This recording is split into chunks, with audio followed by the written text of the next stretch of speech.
Уг нь энэ жилийн наадмыг наадамч олон сайхан боллоо гэж ярьж байсан ч бүхийн барилдаан баг зэрэг харлуулсан нуцшаа.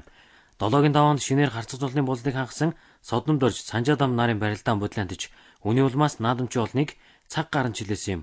Содомд орж Санжаадам 2 уг нь шуурхай барилдах зорилгоор 7-гийн даваа эхлээд удаагүй байхад шууд шодож улмаар Санжаадамын талд барьц сонгосон. Цэргийн хуц арслан ч өөрт олсон боломжийг ашиглаж содомд оржийг унгаасан ч яг хаж явах тэр мөчөд хөлийн төсийн сууж байсан ширээ тэгэлдэж барилдааныг зогсоосон юм аа. Уг нь Санжаадам гарцаагүй хаж явсан ч ширээ түүнд төдийгүй наадамч олонд гай болж маргаан өсөх болжээ. Улмаар засвал хөлийн төсийн шийдвэрээр дахин барилдуулах болсон юм. За гэтэл дахин барилдахад бүхийн дөрмийн дагуу нөгөө бүх нь буюу содомд орж барьц сонгох ёстой байсан. Харин энэ бүгдийг Санжаадам эсэргүүцэж байдал бүр хүндэрсэн гэхэд болно. Ингээд удтал маргасны эцэст дахин шодуулахар болоход дахиад Санжаадамын талаар барьц сонгохоор болсон юм. За гэвч Санжаадам хаялцах барьцаа барьж байхдаа давж чадаагүй. Харин барьц задарсан хойно даваа авсан үзэгчдийн бухимдлыг төрүүлсэн.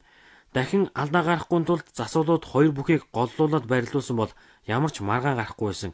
Мөн барьц задарчаад байхад барилдааныг нь үргэлжлүүлсэн нь яхахгүй засвалуудын буруу байсан юм аа.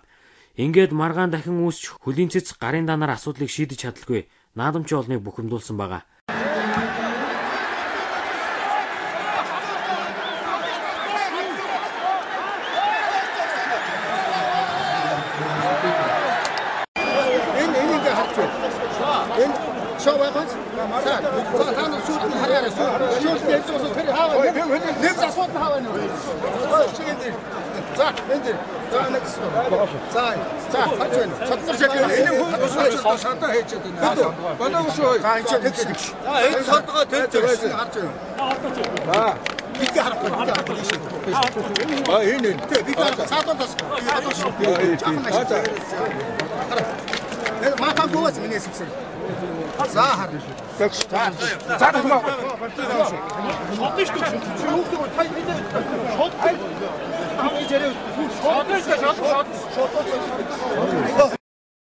Бүх зүйл тодорхой байхад дүрмээ бариад барилдуулж чадаагүй засвал хөлийн төсөд буруутай юу?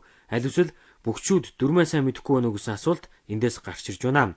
Цаг гарan бухимдуулсан маргааныг үндэсний бүхий холбооны тэргүүн нэмд орж ирж хүчээр шахуу шидэж Санжаадамд даваг өгсөн юм. Харин энэ бүгдийг эсэргүүцсэн содомд орж дахин өгсөнгүй. Ер нь энэ жилийн наадмаар үүнээс гадна олон бодлоо маргаантай барилдаанууд гарсан ч засвал хөлийн төсөөд дор бүр нь асуудлыг шийдэж чадахгүй байсан харагдаж байсан юм аа.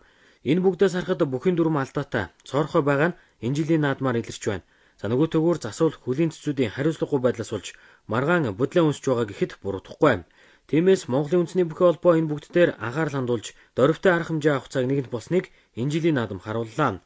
За мэдээж энэ бүхний золиос нь бүтэн жилийн хөдөлмөрөө алдсан бүгчүүд болж байгааг санах хэрэгтэй.